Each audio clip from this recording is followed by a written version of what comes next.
Most of those punches blocked by Taylor. Taylor's defense has been excellent tonight.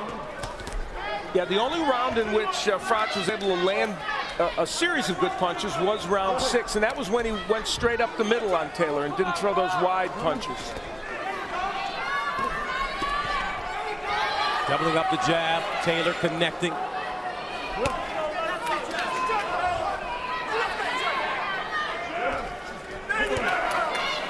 And you know, that right hand that landed in round 6, which was a great right, and there's another one. The question will be, could those right hands have more impact in round 9 or 10? We'll probably get a chance to find out. Froch is getting that right in again. Froch has not gone to the body in this fight. Ozell Nelson, Taylor's trainer, telling him he wants to throw shots to the body. Nice stiff jab by Taylor. Backing up. Both men are more effective with the jab this round. I mean, they're both doing a very good job with that punch. Step out, let him out. Step back.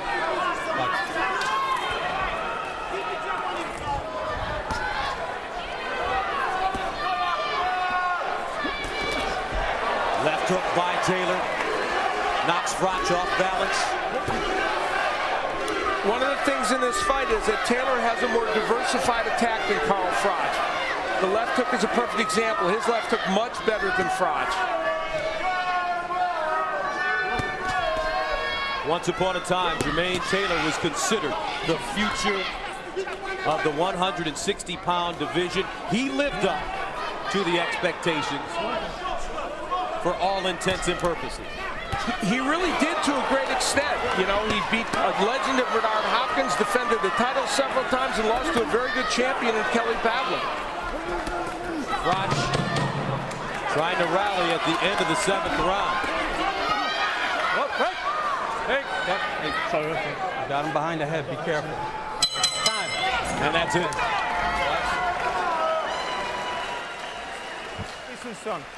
You've just got to keep working him with that jab, and your right hand will come off it, okay? Your right hand's going to come off it. Chin down and bend your knees when he punches back, okay? They'll go over the top, but if you pull out and stand up tall, he'll catch you back. Use your right glove to block his jab, okay? Not now and again, because he'll jab you every now and again for no reason, okay? Ice bag on his head. Right glove to block his jab. How are we doing? Circle tall, his jab hand. Keep him turning. Punch move is beautiful, okay? That double right hand will work, and the body shot will work. Well, McCracken talked about using the right hand to block the jab of Taylor because he keeps his left hand so low. There is the jab that they're talking about. He does not bring his right hand over. If you keep your left hand low, like Carl Froch does, you need to employ the same defense Kenny Norton and Archie Moore used to use. Bring your right glove over to block your face. He doesn't really do that. That's the crab, or as Archie Moore would call it, the mongoose. Round 8 scheduled for 12.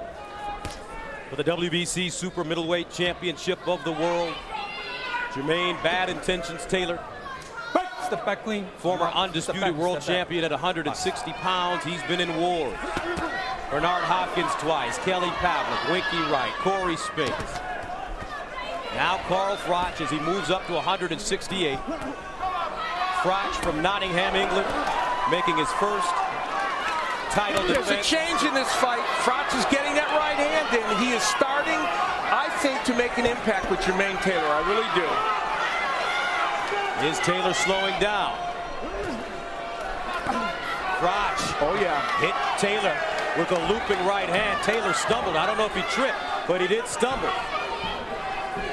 From Taylor's perspective, I think he needs to do something offensive right now. And here's the record for Jermaine Taylor and Froch, past 7 rounds. And mind you, they both have very good records. And Froch, of course, obviously undefeated, has never lost. It's not as if Taylor has been bad in the last part of fights. It's just he's not as good as he is early in fights.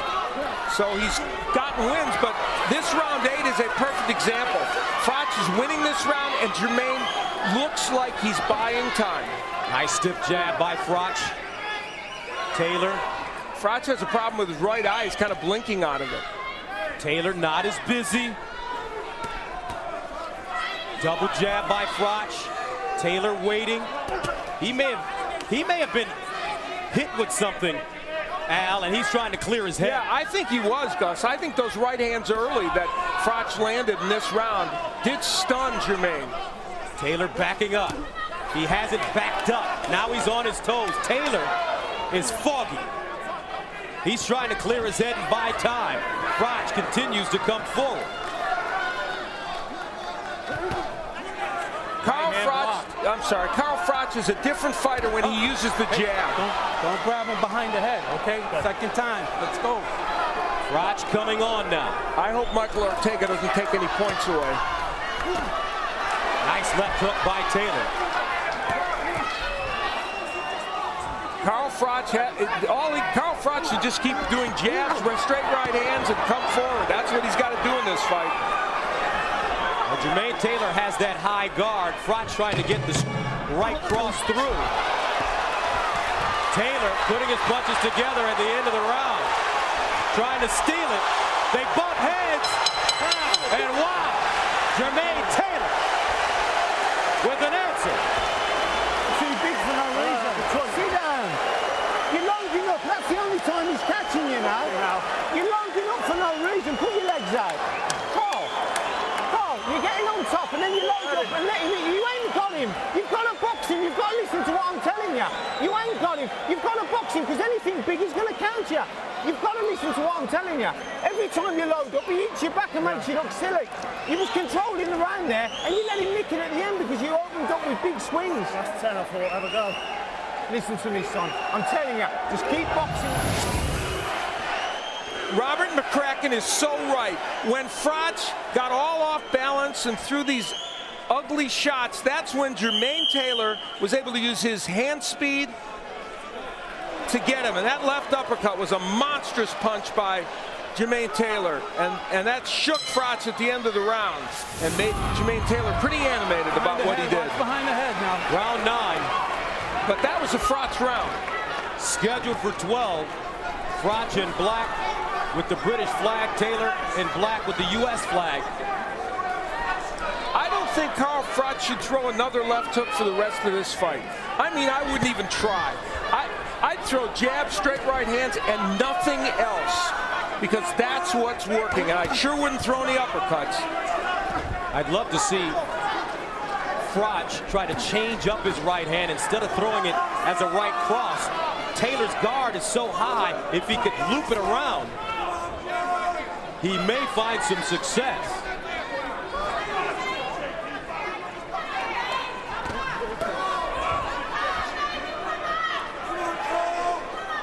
The pace of this fight has slowed a little bit here, primarily because Jermaine Taylor is kind of pacing himself right now, and Froch doesn't want to attack wildly.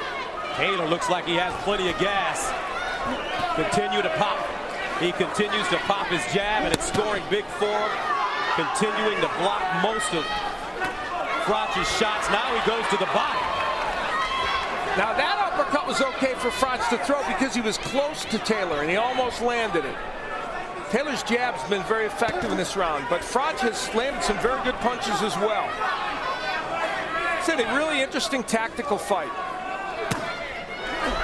Now Froch trying to lean in with that right hand.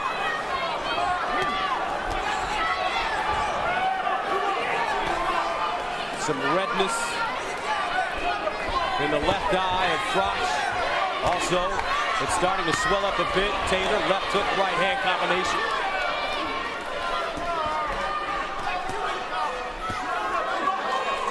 The problem for Carl Froch is that these rounds, starting from round 6, have been pretty close rounds. I've given him 2 of the 3, Gus, and this one's up for grabs. But his problem is he may have dug such a hole for himself in this fight that it's going to be tricky for him to come back.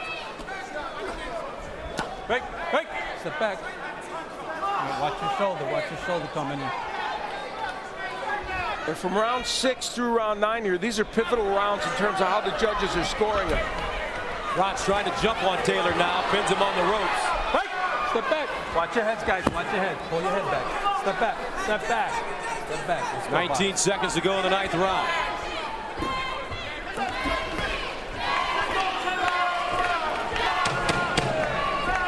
Taylor. A lot of gas in the tank, folks. He said he'd been eating well, sleeping well, training well. And it looks like it so far. Time.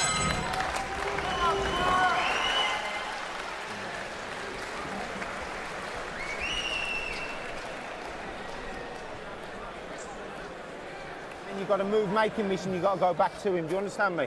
I'm not going to do that, is it? Yeah, but you've got to be busier. You can't let him hit you with the eye-catching punches and steal the round. We're not doing any work. You've got to be really busy and you've got to shorten them up underneath, OK? Listen, we need big rounds here, OK? Because of that knockdown and 1 or 2 rounds, you're probably 2 or 3 down. Okay. Come on, babe. Right in the middle and keep your output up better. You want them bells. Come on, come on. Let's go out and work then. Okay. Let's go out and work then. Let's work. Who rounds it?